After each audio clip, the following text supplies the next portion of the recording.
വിനീത, good morning. പ്രധാനമായും പറയേണ്ടത് രാജ്യം കേന്ദ്ര ബജറ്റ് കാത്തിരിക്കുകയാണ്. നാളെയാണ് കേന്ദ്ര ബജറ്റ് അവതരിപ്പിക്കുന്നത്. ഒപ്പം മഹാരാഷ്ട്രയിലേക്ക് പോയാൽ മഹാരാഷ്ട്രയ്ക്ക് ആദ്യ വനിതാ ഉപമുഖ്യമന്ത്രിയെ ലഭിക്കാൻ പോവുകയാണ്. സുനേത്ര പവാറിന്റെ സത്യപ്രതിജ്ഞാ ചടങ്ങുകൾ ഇന്നാണ് നടക്കാനിരിക്കുന്നത്. ഒപ്പം നിർണായകമായ ഇന്ത്യ അറബ് വിദേശകാര്യമന്ത്രിമാരുടെ രണ്ടാമത് യോഗം ഡൽഹിയിൽ നടക്കുകയും ചെയ്യും. പറയും.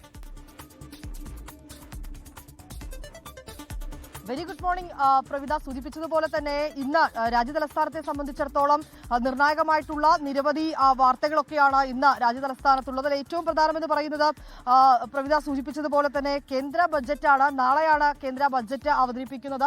തെരഞ്ഞെടുപ്പ് എടുക്കുന്ന പശ്ചാത്തലത്തിൽ കേരളം, തമിഴ്നാട് ഉൾപ്പെടെയുള്ള സംസ്ഥാനങ്ങളൊക്കെ ഏറെ പ്രതീക്ഷയോടുകൂടി തന്നെയാണ് ഈ ബജറ്റിനെ നോക്കുന്നത്. കേന്ദ്ര ധനമന്ത്രി നിർമ്മലാ സീതാരാമൻ 2026-27 കേന്ദ്ര ബജറ്റ് നാളെ പാർലമെന്റിൽ അവതരിപ്പിക്കും. മറ്റൊരു പ്രത്യേകത എന്ന് പറയുന്നത് ഇത് ഞായറാഴ്ചയാണ് ഈ ബജറ്റ് അവതരിപ്പിക്കുന്നത് എന്ന ഒരു പ്രത്യേകത കൂടിയുണ്ട്. ഒപ്പം തന്നെ ഇത്തവണത്തേത് ഈ ഒൻപതാമത്തെ, ഈ നിർമ്മലാ സീതാരാമൻ തുടർച്ചയായി അവതരിപ്പിക്കുന്ന 9ാമത്തെ ബജറ്റാണ് എന്ന മറ്റൊരു പ്രത്യേകത കൂടിയുണ്ട്. ഞാൻ സൂചിപ്പിച്ചതുപോലെ കേരളം, തമിഴ്നാട് ഉൾപ്പെടെയുള്ള സംസ്ഥാനങ്ങൾ ബജറ്റിൽ വലിയ പ്രതീക്ഷയാണ് മുന്നോട്ട് വച്ചിരിക്കുന്നത്.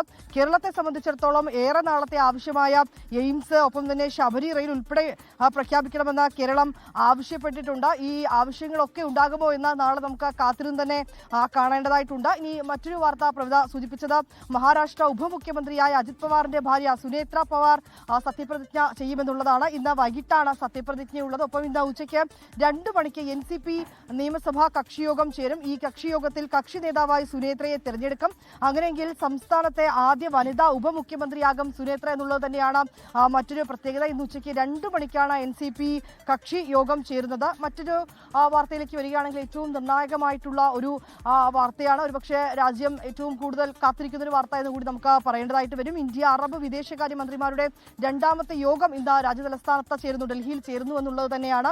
അതിൽ 10 വർഷത്തെ ഇടവേളയ്ക്ക് ശേഷമാണ് ഇന്ത്യയും UAEയും സംയുക്തമായി ഈ യോഗത്തിന് നേതൃത്വം നൽകുന്നത്. ഇരു രാജ്യങ്ങളും തമ്മിലുള്ള ഉഭയകക്ഷി ബന്ധം കൂടുതൽ ശക്തമാക്കുന്നതിനും ഒപ്പം തന്നെ അത്തരത്തിലേക്കുള്ള നിർണായകമായിട്ടുള്ള വികസന, ഒപ്പം സാംസ്കാരിക മേഖലകളിലൊക്കെ കൂടുതൽ സഹകരണം ശക്തമാക്കുന്നതിനും ഒക്കെയുള്ള ഒരു നടപടി ഈ യോഗത്തിൽ ഉണ്ടാകും. അതുമായി ബന്ധപ്പെട്ടുകൊണ്ടുള്ള ചില നീക്കങ്ങൾ ഈ യോഗത്തിൽ ഉണ്ടാകുമെന്ന് തന്നെയാണ് കരുതുന്നത്. 2016 ബഹ്റിനിലാണ് ആദ്യ യോഗം നടന്നിട്ടുണ്ടായിരുന്നത്. 22 അറബ് ലീഗ് അംഗരാജ്യങ്ങളിൽ നിന്നുള്ള പ്രതിനിധികൾ, വിദേശകാര്യ മന്ത്രിമാർ, സഹമന്ത്രിമാർ, ഒപ്പം തന്നെ മുതിർന്ന ഉദ്യോഗസ്ഥർ തുടങ്ങിയവർ ഈ യോഗത്തിൽ പങ്കെടുക്കും. ലോകത്തെവിടെയായാലും ഏത് സമയത്തും 24 വാർത്തകളും ഓഗ്മെന്റഡ് റിയാലിറ്റി പാക്കേജുകളും എക്സ്പ്ലെയിനറുകളും വിശദമായി കാണാൻ ഞങ്ങളുടെ യൂട്യൂബ് ചാനൽ നിങ്ങൾക്ക് സബ്സ്ക്രൈബ് ചെയ്യാം.